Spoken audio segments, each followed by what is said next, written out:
companion. Hello! Hello and welcome to the Mighty Companions. My name is Rev Glen Morton Ganaway, and I'm an integral mentor. God is our constant companion. God is here with us today because God is in this relationship. I am an integral mentor, which means I take an integral view of the world and I teach in an integral fashion. I'm going to present some ideas here from chapter 18 of A Course in Miracles called The Passing of the Dream.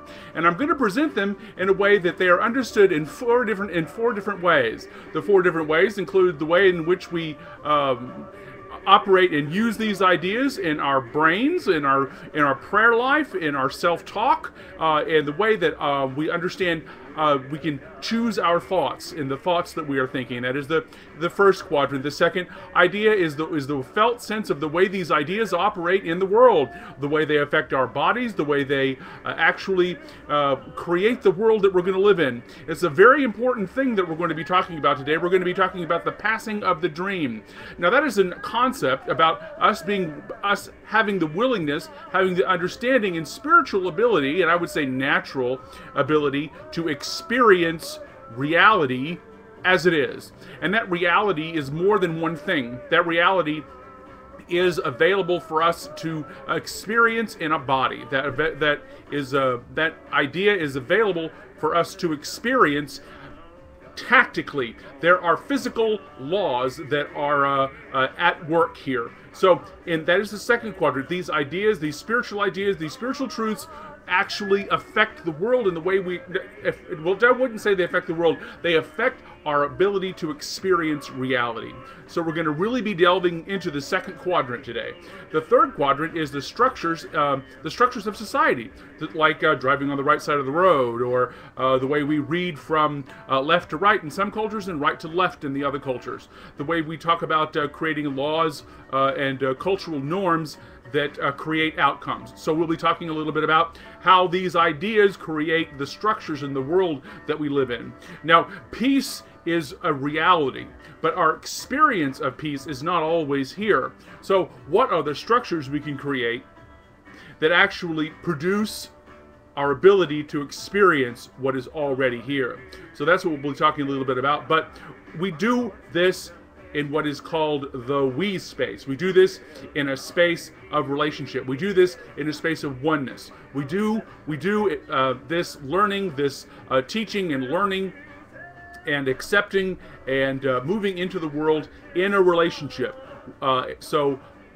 This oneness that we experience, this idea that when two come together, they become a greater thing. Christ talked about this. Many other conscious technologies talked about this, that when more than one gather, the force of them is greater than their parts. So that's a spiritual law. So we are mostly relationships. The Course says we're mostly relationships. The Course says, and the Course isn't the only place that says this, but God is love. God is peace. God is joy. God is beauty. All of those things, God is knowledge, all of those things imply a relationship. The only thing any of that has in common is relationship. So I want to give that concept to you to mull around in your brain, mull around in your this one mind that we share with God, in our understanding, because it helps us better to experience what is actually here, what is actually true, what is actually real. The Course says this, and this is what we're going to be talking about today. It's, I think, a good place to begin this. This is a course in miracles. It is a required course, and only the time you take it is voluntary. Free will does not mean that you can establish the curriculum. It only means that you can elect what you want to take at any given time. The course does not aim at teaching the meaning of love, for that is beyond what can be taught. It does aim, however, at removing the blocks to love's awareness, which is your inheritance. The opposite of love is fear, but what is all-encompassing can have no opposite. This course can therefore be summed up very simply in this way. Nothing real can be threatened. Nothing unreal exists, and herein lies the peace of God. That's why we say, God is my constant companion. Love is my constant companion. Peace is my constant companion. I am not alone and friendless. I choose to be present with all that is, meaning that I am present with all that can ever be. I exist in eternity with you. With that idea, I also teach a Course in Miracles by putting a hair on my face, I guess. I also teach a Course in Miracles from an interfaith perspective. I am an interfaith minister with a congregation here in Manhattan. I do spiritual counseling, and I have a practice here in Manhattan in which we meet every Wednesday night. And we look at a couple pages in A Course in Miracles, and we try to extract and delve down into the spiritual laws and spiritual concepts that are contained in a couple of pages. And I do that in a way that encompasses all the technologies that I know exist, whether it's quantum physics, whether it's a mystery school, whether it's history or science or Buddhism or Taoism, or whatever it is. The concepts are embedded all around us and all around in this world, and teaching from an interfaith, interspiritual angle, I think, is a good way for us to understand that all of these ideas are able to be applied in all areas of our lives. These ideas aren't just for our prayer life. They aren't just for this realm of what we call spirituality, or this realm of lofty, nice ideas. This is a living. This is a lifestyle. I'd like you to take the opportunity to apply all of these ideas in all aspects of your life. I remember when I first began this journey, when I really first began to actively pursue what I wanted as an authentic spirituality, it came as a result of the realization that I was a different person. I had cultivated kind of a different personality when I was with my family, and I had created a different personality when I was at work, and I had a different personality when I was at home with my husband, and I had a different personality when I was out with my friends, and I had a different personality when I was generally walking around in public. So my desire was to have one expression, to have one true expression that moved through my life, and that I didn't have to remember, I didn't have to pretend, I didn't have to be anxious or work hard at living and experiencing my life as Glen Morton Ganaway. That's what I wanted, and I didn't know that was a spiritual pursuit. I didn't really understand that was a spiritual pursuit. It ended up being a wonderful, wonderful idea. It got me falling in love with the truth, and the truth led me to read spiritual books. And I think I've read most of them several times. I've read the Bhagavad Gita, I don't know how many times. I read it every night for an hour for like 5 years. So, and I've read the Course in Miracles now probably about 8 or 10 times. I read it every year, and as I go through this with you, and I've been teaching it for about 5 years, about 4 years. So it has become my passion, because I believe that A Course in Miracles is one of the best ways for us to understand what non-dualism means in a Western mind, in a Western context, in Western structures, okay, in Western structures. So we're going to take these concepts, we're going to put the concepts together in a structure that help us better experience what is already here, how we can better experience, more fully experience the world, the truth, the reality, and the peace and love that we already are. So the Course is like a lot of good books. It tells us how it is to be read. So it lets us understand it gives us a mindset. It also gives us permissions. So let's take a look at that. This is from it's called the Introduction to the Workbook for Students, and it is this is the introduction to right before you begin lesson 1. Lesson 1 would happen the way we did it in this class, and the way I encourage us to do it is lesson 1, January 1st. We say, nothing I see in this room means anything. In this window, in this place, means anything. That's lesson 1. But before lesson 1, before we even get to the idea that we are applying meaning everywhere we sing and not letting the world be what it is, she says this: The overall aim of these exercises is to increase your ability to extend the ideas you will be practicing to include everything. This will require no effort on your part, and the exercises themselves meet the conditions necessary for this kind of transfer. Some of the ideas the workbook presents you will find hard to believe, and others you may find quite startling. This does not matter, nor this does not matter. You are merely asked to apply the ideas you are directed to do. You are not asked to judge them at all. You are only asked to use them.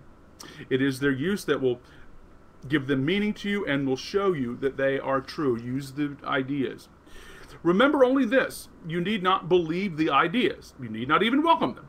And you need not, in some of them you may actively resist. None of this will matter or decrease their efficacy, but do not allow yourself to make exceptions in applying the ideas the workbook contains, and whatever your reactions to the ideas may be, use them. Nothing more than that is required.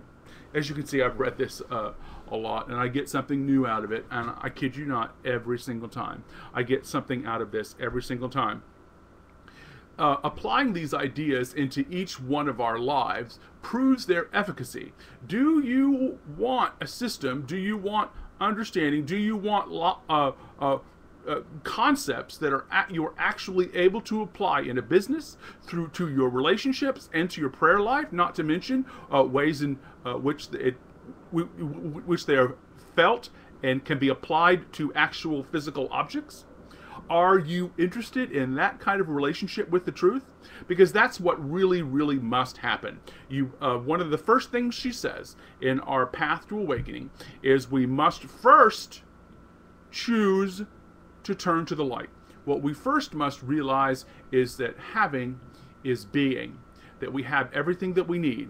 And so this idea that we're not seeing what we need means that we're not being able to see reality for what it is. So if you exist, if you have existence, consciousness, awareness, any of those things, however you want to say it, then you have everything you need for your happiness, and it is sitting right in front of you. It is sitting with you and as you. So with that concept in mind, we're gonna chop off some really big ideas here. We are looking at chapter 18. Chapter 18 is called The Passing of the Dream, and we are going to be looking at a couple of different sections here. That's called The Passing of the Dream, and if you've got a book, it starts on page 372. This is the version that I use. This is what is called the Combined Volume 3rd Edition of A Course in Miracles. So it starts on page 372, and I've taken some notes for you. And so we need to get to that. But if you're following along in the course and you're looking at your lessons, we're actually in a review right now. We're in one of the most important reviews in the book. This review is which we say for 20 days. This is the most unusual part of the course.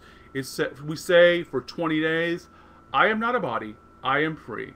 I am as God, I am still as God created me. I am not a body, I am free. I am still as God created me. So, and as we say that for 20 days, we insert one of the last 20 lessons. So we go over the final 20 lessons here, each one of those twice, but we say lesson one, we say I'm not a body, I am free, and I believe that's lesson 99 or lesson 100. We say that for another 20 times along with these lessons. So in this, so if you're looking at today's review is the workbook lesson 200. Okay, so this is called There Is No Peace Except the Peace of God, and it ties in with what we're doing today with the first half of chapter 18. It ties in with our ability to be present to what is.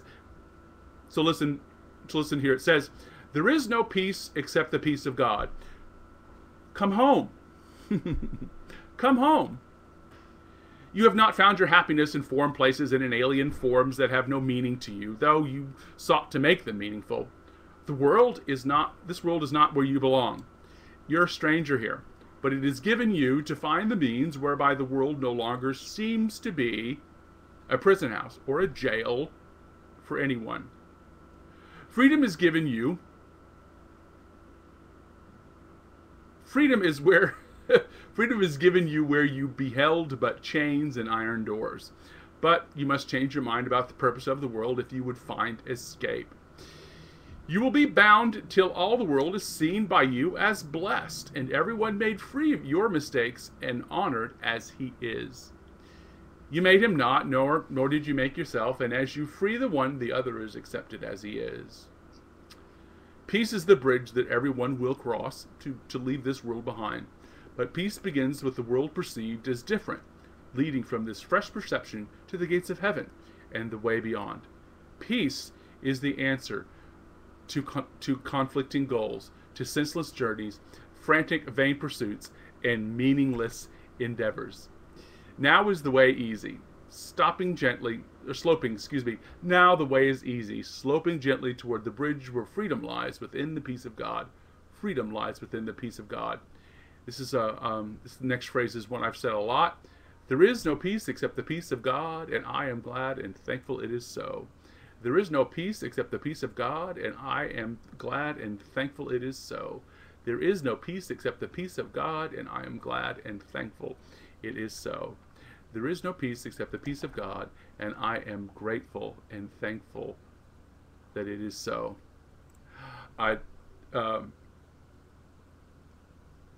That idea that peace is always here. The idea that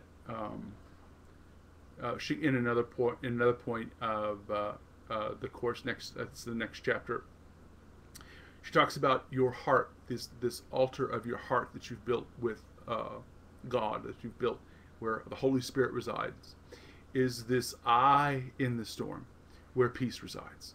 So there is a peace for you. There is peace for you here, no matter what you're experiencing, no matter what your body is experiencing, no matter what the world tells you is happening.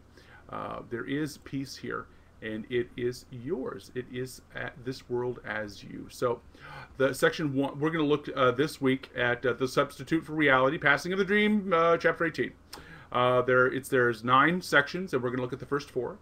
The first 4 include the substitute reality, the basis of the dream, light in the dream, and the little willingness. So next week we're going to be talking about the happy dream beyond the body, I Need Do Nothing, the little garden, and the 2 worlds. 2 worlds is quite beautiful. The little garden is a metaphor she uses very briefly here. She uses the idea, she contrasts that idea a lot, being you could see that the world is beautiful. You could see that beauty is really the only thing that is real, or you can, choose to see pain, destruction, and all of that. But it's actually the only thing that's real is God, love, truth, beauty, peace, joy, knowledge. Those things. Those are real ideas. Those can be strengthened, and all of those exist inside a relationship. So, as we begin, this is called section 1. It's called the substitute for reality. Do you substitute reality? Let's listen. To substitute reality is to accept instead. See, she gives you a definition right from the start. To substitute is to accept instead. If you would but consider exactly what this entails, you'd perceive at once how much at variance this is with the goal the Holy Spirit has given you and would accomplish for you. Yours to substitute is to choose between renouncing one aspect of the sonship in favor of the other. For this special purpose, one is judged more valuable and replaced by him. The relationship in which the substitution occurred is thus fragmented, and its purpose split accordingly. To fragment is to exclude, and substitution is the strongest defense the ego has for separation. Okay, we substitute, what we do, she's talking about here, is we substitute roles for people. Okay, we substitute one aspect of the sonship for another, we say that one person is better than the other. We say that one person is more attractive than the other, when those distinctions and those levels actually have no meaning, and they actually aren't even true. So there is no such thing as being one person being more attractive than the other. There is no such thing as one person being more alive than the other. There is no such thing as those levels that we say exist. They don't. And we can't really substitute one person for another. We can't really substitute one role for another. Okay, so substitute is to choose between, right? So to choose means we have, she's offering us here the way we normally choose is we reject one and say this is no good, and we say this is good. So we have, what we do there is we create purpose, we create meaning where there isn't meaning. Okay, there's a wholeness that exists in reality. So what we do, the first way that she wants us to understand with the idea of substituting for reality is we substitute actually different we split things up and create levels. We create roles for people instead of seeing them as real people, as an example. So she goes on, the one emotion in which the substitution is impossible, the one emotion in which substitution is impossible is love. Fear does invade too, doesn't it? Fear involves substitution by definition, for it is love's replacement. Fear is both a fragmented and fragmenting emotion. It seems to take many forms, and each one seems to require a different form of acting out for satisfaction. I'm going to read that again. Fear is both a fragmented and fragmenting emotion. Fear seems to take many forms, in which each one seems to require a different form of acting out for satisfaction. While this appears to introduce quite variable behavior, a fair, more serious effect lies in the fragmented perception from which the behavior stems.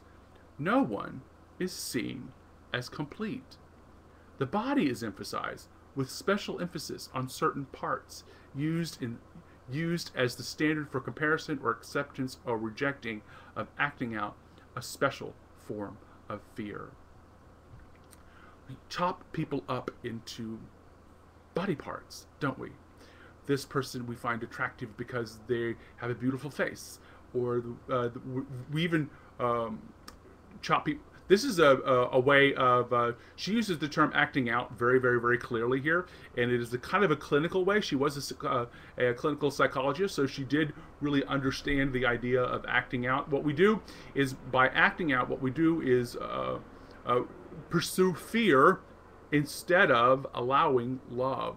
We pursue fear because we believe that we can't have love, so that we can't have love, so that we try to substitute some kind of pleasure for it. When we do that, what we're doing is acting out. What we're doing is acting out fear. And she calls this a special form of fear. We engage with others' body parts in a certain way, that whether, and I promise not to be explicit, but we do this sexually with others. Sometimes we don't even grow up out of that fetishizing of others' body parts, of others' ways of being, and we do this non-sexually too. We do this with clothing. We do this with jobs, and we do this with parts of town. Maybe in New York, one of my favorite places in town is Soho. And another is the East Village. So what I've done is, like, say the East Village is better than the Hall of Manhattan. Well, that's an opinion. It's not actually true. There's no place in Manhattan that's better than another place in Manhattan. Manhattan is just what it is. So what she's getting us to understand here is we substitute fear for love. We substitute preferring and fetishizing one thing over accepting ourselves as whole and the world as whole and reality as whole. So what we do there is we chop up the dream. So this next section is called, section 2 is called The Basis of the Dream. So she offers us how do we recognize the dream?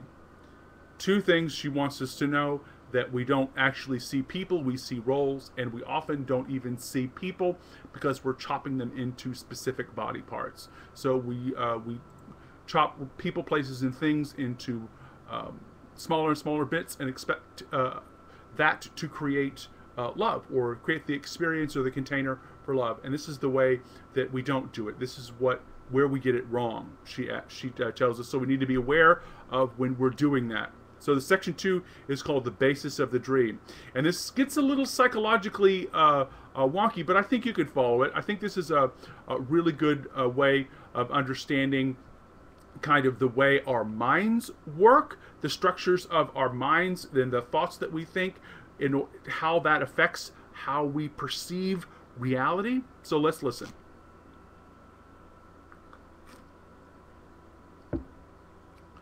Dreams are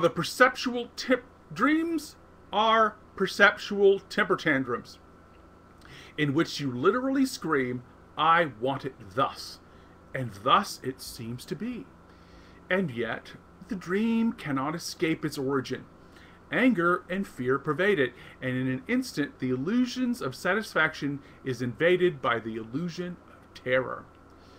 For the dream of your ability to control reality by substituting a world that you prefer is terrifying.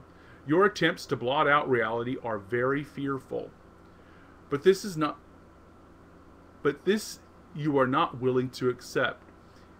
And so you substitute the fantasy that reality is fearful, and not what you would do to it. And in this, guilt is made real. Okay, and so you substitute the fantasy that reality is fearful, not what you would do to it. Okay.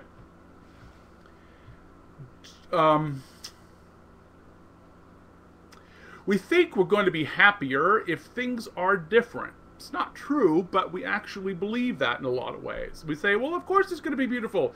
If I lived in a bigger house, I'd be happier. If I lived with more air conditioning, I would be happier. That's not what makes happiness. You're talking about comfort. You're talking about status. You're talking about you're talking about a different concept. It's the substitution for love. Those things don't actually create happiness. You want to be inside of structures that are actually creating happiness. So dreams are the ways in which we try to control and make and rearrange the deck chairs, rearrange things in order to create our happiness. And that is viewing ourselves as a body, and it's seeing the world as something separate from us, that has an effect on us, rather than our thoughts creating the world. Now, the world that our thoughts create are not real. The world that that reality can show us is the world that is already here. That is one of relationships and love and knowledge and peace and joy. See what I'm getting at here? Okay, so the basis of the dream. The basis of the dream is fear. The basis of the dream is our desire to control everything around us and not let it be exactly as it is. Okay, the basis of the dream is that you really do know what is going to make you happy. It might be worth looking at. I'm not going to tell you what that is, because everybody experiences that a little bit differently. But there is a reality for you here. There is love for you here. There is joy for you here. And it won't come from trying to control the world. It won't come from trying to manipulate others into saying magic words to you.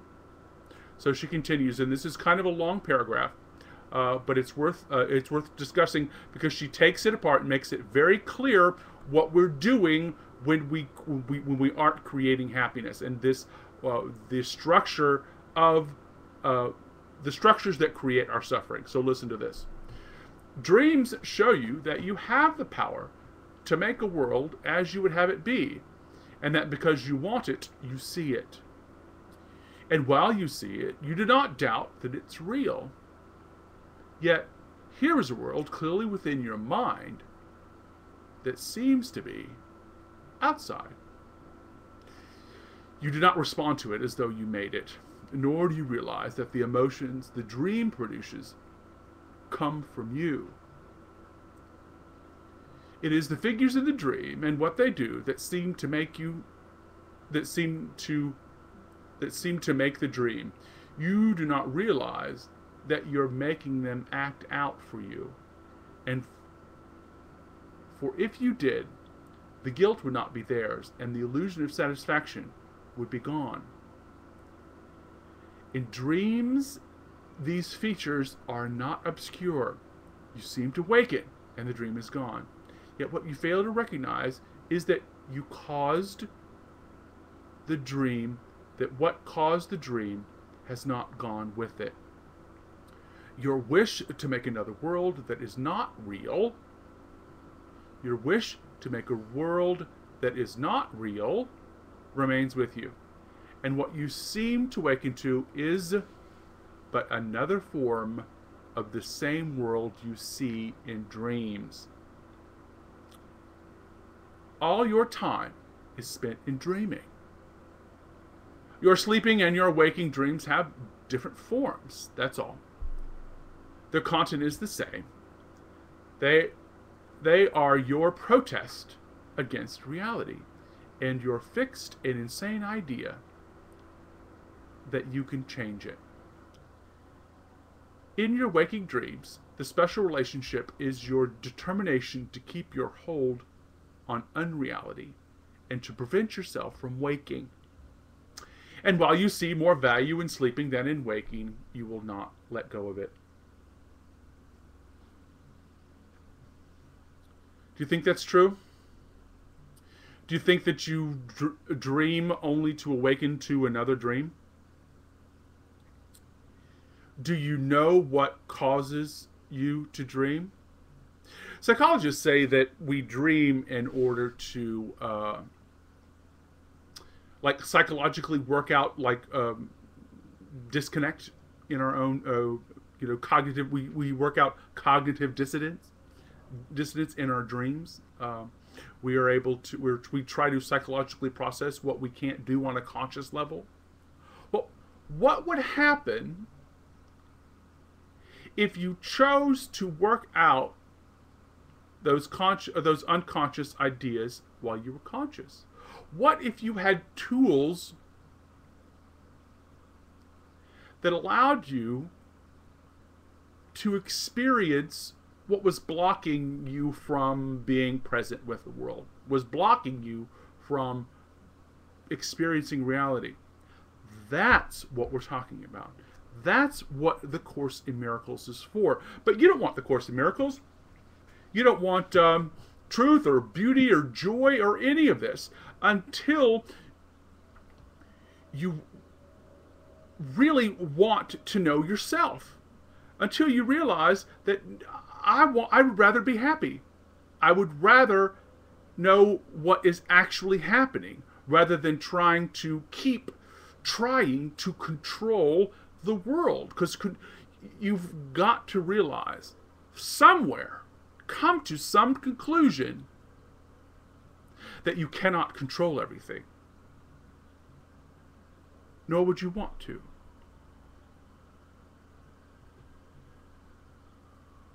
Take on the idea that everything is already okay. Take on the idea that being upset means that you've discovered something that's off in your perception. Take on the idea that the world will change when your need for it to be something different changes. See, this world we think that is out here, most of it actually exists in our own poor thinking. Being present means that we're actually experiencing the world as it is. Being present means that you're actually participating in this incredible ground of being, this joy, this interest at being here, this interest in what happens. Because your ears don't hear, your skin doesn't feel, your tongue doesn't taste, all they do is tell your brain a specific kind of stimulus about what's happening here. What is alive is doing the feeling and hearing and seeing in the way we understand this happening now. That's what she's offering here.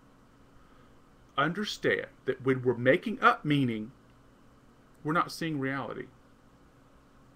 There is meaning here. Reality, when we get present to it, actually is a relationship. There's this give and take. There's this loop of love and creativity and acceptance and joy and knowledge. That it ceases to be, well, a dream. It ceases to, and you would not want to change anything at all. Dreams show you that you have the power to make a world as you would have it be, and that because you want it, you see it. If you're seeing something you do not want, know that you do want it. It has some value for you. Maybe you value your upset. Maybe you value your righteous indignation. I value that at times. I have an addiction to my own righteous indignation. And we pursue this dream, we pursue this unreality in order to stay in our own guilt. In order not to, because we are afraid of experiencing what is actually here. We're afraid of love. We want to substitute something different. We don't want, what the first obstacle to peace, and we'll get that in the next chapter, is that you don't want it. Because you don't even know what it is. So, what do you want? The question here is, what do you want? Do you want drama and upset and controversy? Just, you know, you can watch the U.S. You'll watch U.S. politics. If you want all that, they're all really good at it. We can get involved in that too. But what do you want? It's a very, very good question. The other question that we spoke of last couple of weeks ago was, whenever you're in doubt about what's going on, ask yourself, whatever you're looking at, a microphone, a camera, the internet, your spouse, what is this for? What is it for? If the answer is anything other than my healing, the healing of the world, the expansion of reality, greater awareness of love's presence, then you're not seeing reality. You're not even willing to see reality if the answer is anything other than to experience peace. Some version of that. Some version of that. So, got a little bit to get through here. We are on section 3, the light in the dream. Well, see, I'm going over a lot of this stuff in the idea of the dream, because one of the things that A Course in Miracles talks about, and that's why I read it every single time. Nothing real can be threatened. Nothing unreal exists, and herein lies the peace of God. And we talk about waking a lot in these circles, in New Age circles, enlightenment circles with gurus, and all of this. We talk about waking from the dream. And this idea of a dream gets trotted out a lot. The dream is, she's trying to get us to understand. That's why I'm spending so much time on this. The dream is your, well, simply our opinions. Simplest way to say it is our opinion. The basis of the dream is your desire to control everything. The basis of the dream is that we think that satisfaction comes from the world, and we need to arrange the world in a certain way. The basis of the dream is that you do not know what anything is for. I don't know what anything is for.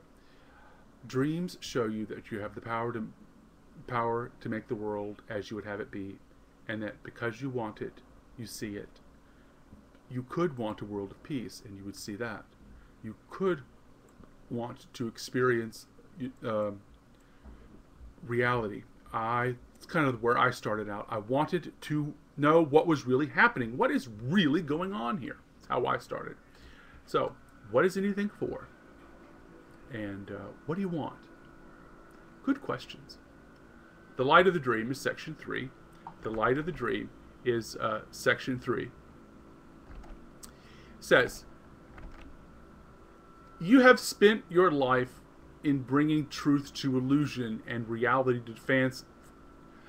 You who have spent your life in bringing truth to illusion, reality to fantasy, have walked the way of dreams. For you have gone from waking to sleeping and on to yet deeper sleep. Each dream has led to other dreams, and every fantasy that seemed to bring a light into the darkness, but made the darkness deeper. Your goal was darkness, in which no ray of light could enter, and you sought a blackness so complete that you could hide from truth forever in complete insanity. What you forgot was simply that God cannot destroy himself. The light is in you. Darkness can cover it, but cannot put it out. Concept here is that you are who you're seeking. You are the happiness that you're trying to find. So you need to go nowhere. You need to do nothing. We'll get into that next week. You need to do nothing because you're already everything that you need. The first stage of awakening is being, is having. You have enough. You are enough. You're loving and lovable, and you cannot kill God. You cannot kill God out inside of you.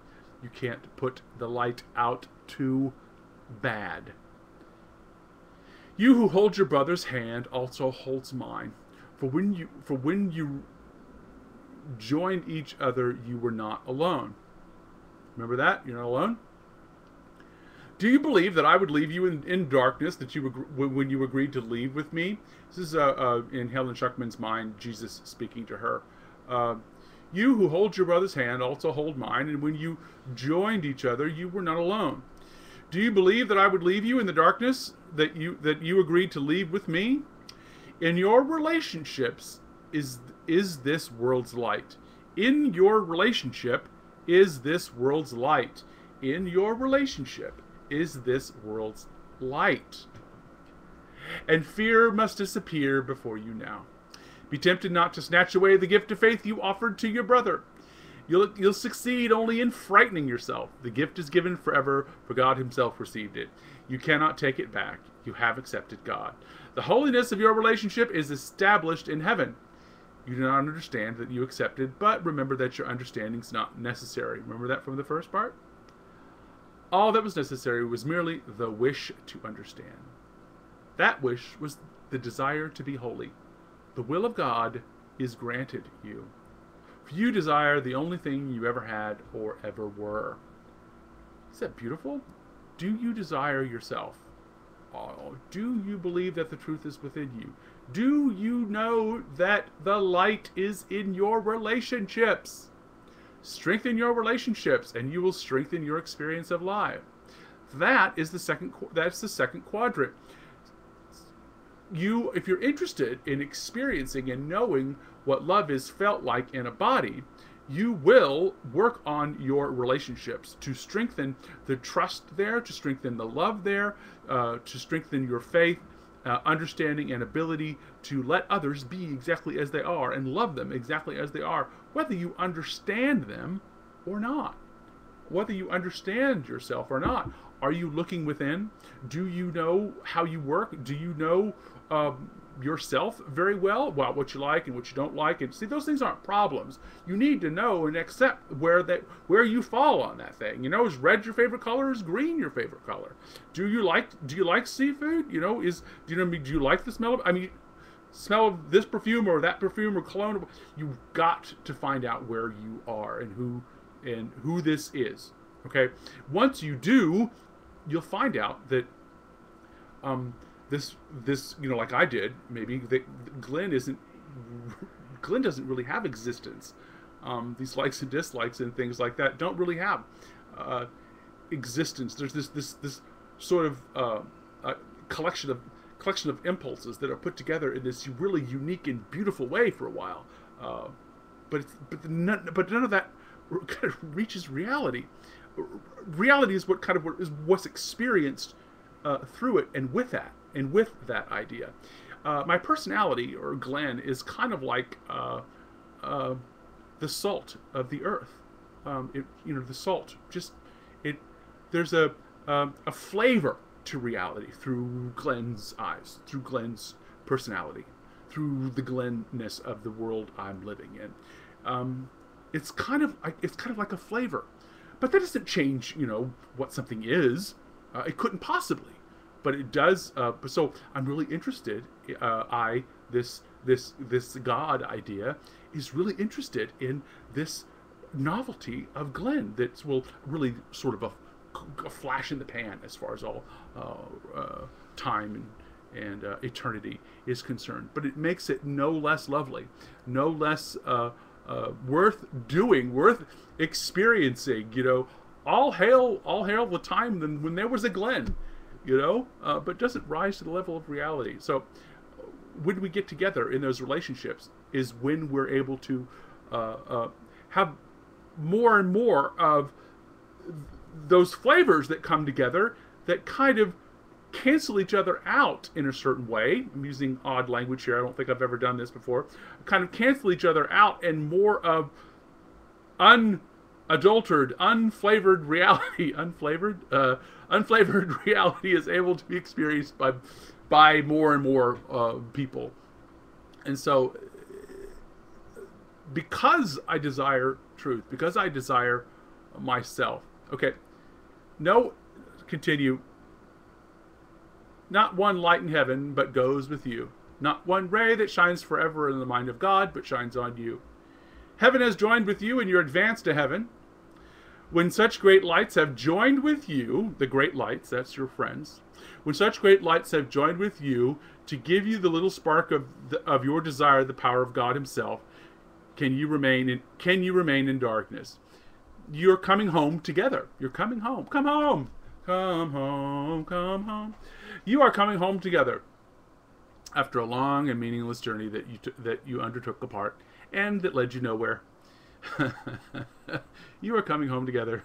You were going nowhere, but you found your brother, and you are coming home together.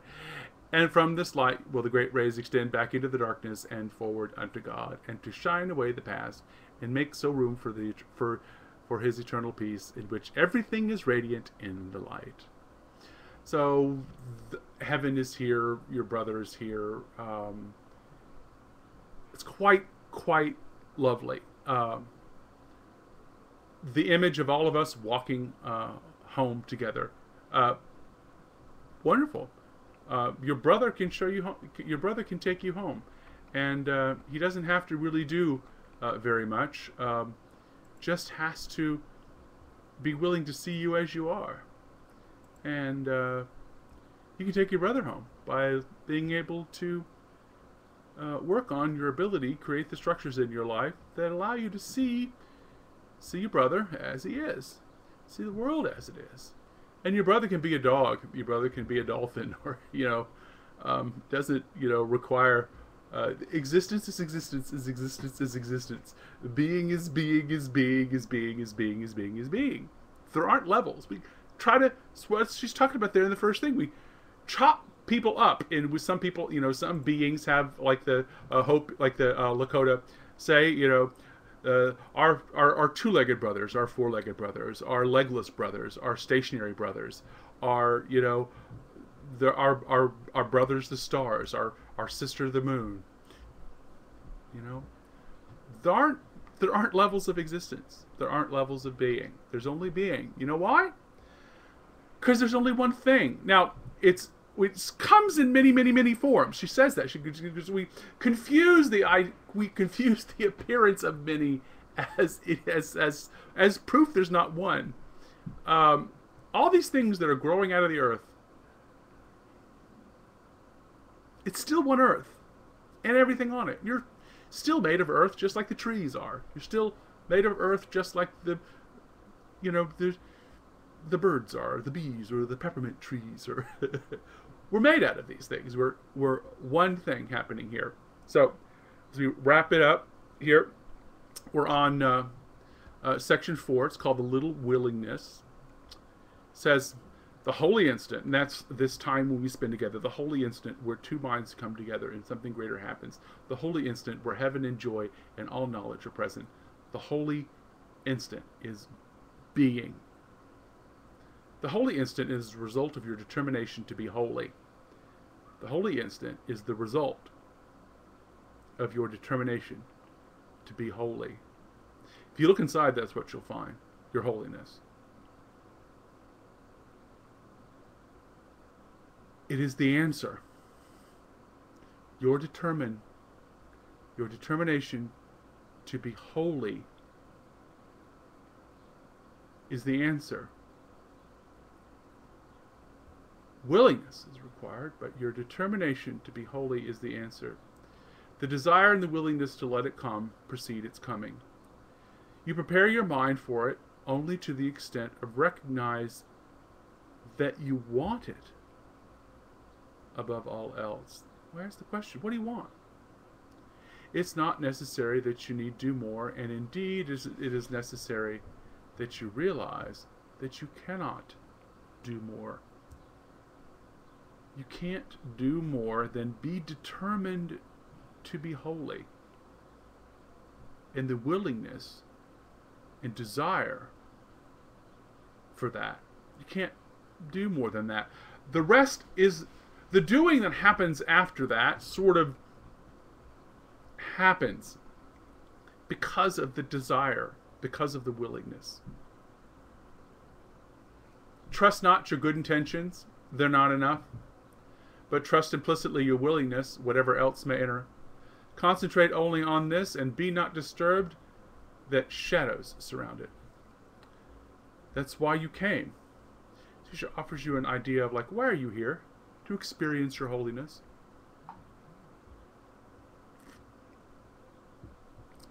Trust not your good intentions, they are not enough, but trust implicitly your willingness, whatever else may enter. Concentrate only on this and be not disturbed that shadows surround it. That is why you came. If you could come without them, you would not need the holy instant. Come to it not in arrogance, assuming that you must achieve the state its coming brings with it. The miracle of the holy instant lies in your willingness to let it be what it is. The miracle of the holy instant is your willingness to let it be what it is. And in your willingness for this lies also your acceptance of yourself as you were meant to be. The acceptance of yourself as you were meant to be. It's not about good intentions. I seem to remember an old aphorism that says, the road to hell is paved with them. So apparently, good intentions aren't what we need. We need the desire to be holy, to experience our holiness, and the willingness to do, not to try to control anything, to let it be as it is. And what we discover when we let it be as it is that you find out who God is. Kind of wild, isn't it? Kind of wild. Kind of wild. You are merely asked the question. You merely ask the question. The answer is given. Seek not the answer, but merely to receive the answer as it is given. So what's the question? What do you want? What is it for? Who am I? This Nisargadatta was always saying that. Who are you? Who's talking? You merely ask the question. The answer is given. Seek not the answer, but merely to receive the answer as it is given. In preparing for the holy instant, do not attempt to make yourself holy to be ready to receive it. Do not attempt to make yourself holy. Do not attempt to make yourself holy. that is but to confuse your role with God's. Wow. Atonement cannot come to those who think that they must first atone. But only to those who offer it nothing more than simple willingness to make the way for it. Your atonement is the experience of oneness she offers, and we've explained that in other chapters. You can't make yourself holy, and you can't sacrifice for the atonement. You can only be willing to experience when you get out of the way of it needing to be anything other than it is, including your need to understand it, our need, my need to understand reality. Reality, like Robin Williams said, reality is not a concept. Or reality, wow, what a concept, I think is what he said. This is the name of one of his albums, but reality, wow, what a concept. Actually, reality, it was the whole point he was making is reality isn't a concept. Reality doesn't have a beginning, a middle, and an end. Atonement cannot come to those who think they must first atone, but only to those who offer it nothing more than the simple willingness to make way for it. Purification is of God alone, and therefore for you. So you must become purified first. Rather than seek to prepare yourself for Him, try to think this. Rather than seek to prepare yourself for God, instead of trying to be worthy, think of this. I, who am the host of God, am worthy of Him. He who established His dwelling place in me created it as He would have it be. It is not needful that I make it ready for Him, but only that I do not interfere with His plan to restore me my own awareness of my readiness, which is eternal. I need add nothing to His plan, but to receive it, I must be willing not to substitute my own in place of it, my own plan. I am the host to God and am worthy of God. God has established His dwelling place in me and created it as God would have it be. It's not necessary that I make it ready for God, but only that I do not interfere with His plan to restore it to me. My own awareness of my readiness, which is eternal. I need add nothing to His plan, but to receive it, I must be willing not to substitute my own place for it. Today, I get out of the way of God's plan for my life because it is my will that I be happy. I turn my life and my will over to the care of my highest learning, to the care of the loving relationship I share with all that is. I take my life seriously because it is the only place I want to be. I take my living in this present moment with all that is. I take this present moment of love and joy with you. I am one, and I act like it. Thank you so much. I have gratitude and appreciation for your presence in the world, and know that you are seen and heard. I am grateful because you are. I get to be because we are. My name is the Rev Glen Morton Ganaway, Integral Mentor, and I can be reached at gmganaway@gmail.com. Or you can visit me on the web at glenganaway.com. GLENGANAWAY.com.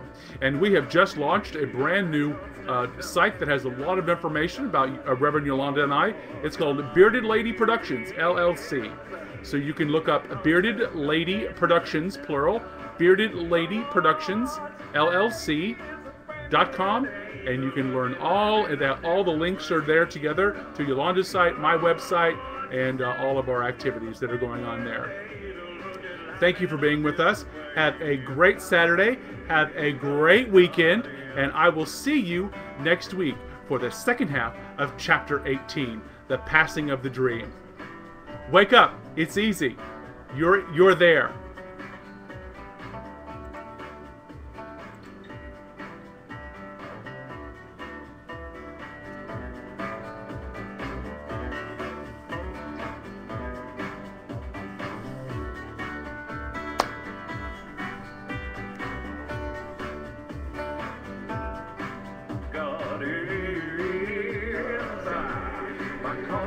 Companion, Well, God is my constant companion. Well, I choose heaven. I choose